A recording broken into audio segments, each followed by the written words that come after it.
কাম করতে করতে আর তোর সাবানি কমে না, বয়স হয়েছে আর কত।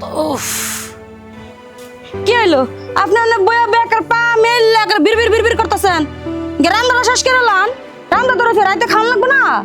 আল্লাহ বৌমা, সেই সকালে ঘুম থেকে উঠটা ফজরের নামাজ পড়ছি, পরে পুরা বাড়ি উড়ান পাতে ঝাড়ু দিছি, থালা বাড়ি ধুইছি, গরুরে খাওয়ান দিয়েছি, সকালে তোমাকে নাস্তা বানাই দিয়েছি, তোমাকে কাপড় চাপড় ধুইছি, বাথরুম পরিষ্কার করছি, ঘর ঝাড়ু দিয়ে ঘর মুছছি, এরপর আবার দুপুরে রান্না রাঁধছি।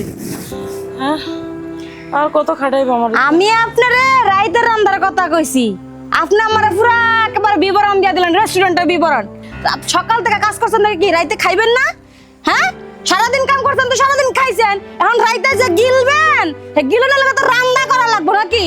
বৌমা, আমার বাতের ব্যথা তো তুমি তো জানো, সন্ধ্যা হলে বাইরে যায়, এই আপা সাবানি কামড়ানি শুরু হয়ে গেছে গা, আমার একটু কষ্ট হইতেছে। আজকে রাত্রে রান্নাটা তুমি কইরা ফেলো, তুমি আমার লোক এমন করো কেন? খালি জানি না। আপনার সাহস তো কম না, আপনি আমারে হুকুম করতেছেন আমি রাইতের রান্নাটা রান্তাম, আর আপনি বাতের ব্যথা একদম শুয়ে বেয়ে থাকবেন আর আপনি গিলবেন? হ্যাঁ, আপনার রান্ধন লাগবো। প্রত্যেকদিন যে বাতের ব্যথা করেন, টাকা পয়সা তো আপনার পেছনে কম খরচ করতেছি না, ব্যথা কি আপনার ভালো হয় না নাকি? এর সব কামে ফাঁকি দেওয়ার লেগে দাম দামি? হ্যাঁ, যান যান রান্নাটা শেষ করেন, যান। দেখো বৌমা, আমার মতো বয়স তোমার হোক, তখন তুমিও বুঝবা বেদনা কি জিনিস, তুমি একদিন শাশুড়ি হইবা। আজকে আমার লোক তুমি যে ব্যবহার করতেছো না, আল্লাহ যেন তোমার এই দিন দেখায়। কি ধুরিরে তো এখন মনটা যেতেছে, কত বড় সাহস, আমার বয়স কি আমার কথা কয়? এই আমি তোমার মত আমার কাম সন্নিগিরি করব না, বুঝছো? যখন কেন না করে দে ফুলা এখন মন চাইতেছে, আর কত ওনার বাতের ব্যথা, ফুলা যাইবো, ফুলারে গিলাইবা না? গিলাবো কি আমি নাকি? যাও আদরিনি ফুলা, এখন ফুলা লাগে রান্না করতে পারবো না, আমি গরমিতে রান্না করবো, বাতের ব্যথা ঠেঙ্গের ব্যথা, যাও যাও রান্না করো। বৌমা, সারাদিন আমি কত কাজ করি, তারপরও তুমি আমার লোক খারাপ ব্যবহার করো কেন? সারাদিন খারাপ ব্যবহার করি না? সারাদিন খারাপ ব্যবহার করি আর সারাদিন খালি আপনি কাজ করেন?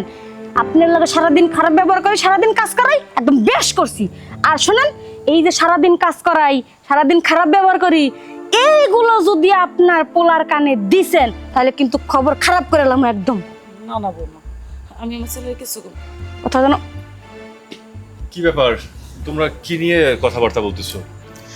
সারাদিন তো শুয়ে বসেই থাকি, কোনো কাজ তো আর করতে পারি না, সব কাজ তো সংসারে বই করে, আমার তো কোনো কাম করতে দেয় না। তাই বৌমারে কইছিলাম কি আজকে রাতের রান্নাটা আমি করি, কিন্তু বৌমা দেখ আমার ধরতে দিব না, কিছু করতেও দিব না, হ্যাঁ না কি রানবো? ও বাজান তুই ক, এটা কি ঠিক? আমার কি রানতে মন চায় না? ক। ও আচ্ছা, এই কথা। তুমি কেমন বলো তো? এই যে সারাদিন সংসারের সমস্ত কাজকর্ম করো, রান্না বান্না করো, মা না হয় শখ করে রাত্রেবেলা একবেলা রান্না করতেই চাইছে, সমস্যা কি? মা রান্না করবে, আমরা সবাই মিলেমিশে খাবো, ভালোই তো লাগবো। মা যাও, তুমি সুন্দর করে আজকে একদম তোমার মনের মতো করে রান্না বান্না করো। আচ্ছা ঠিক আছে বাজান, আমি যাই রান্না বসাই গা, তুই বোনের ভিতরে যা। ঠিক আছে।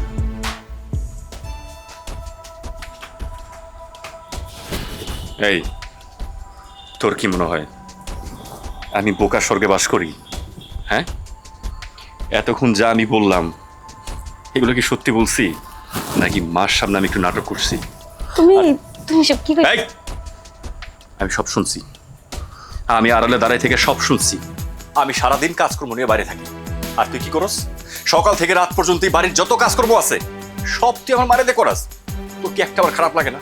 আমার অসুস্থ মা ঠিক মতো নিজে চলাফেরা করতে পারে না, কিন্তু এই সংসারে যেন কোনো অশান্তি না হয়, এই সংসারে যেন কোনো ঝামেলা না হয়, এই জন্য তোর সব কথা মা চুপচাপ সহ্য করে সমস্ত কাজকর্ম করে।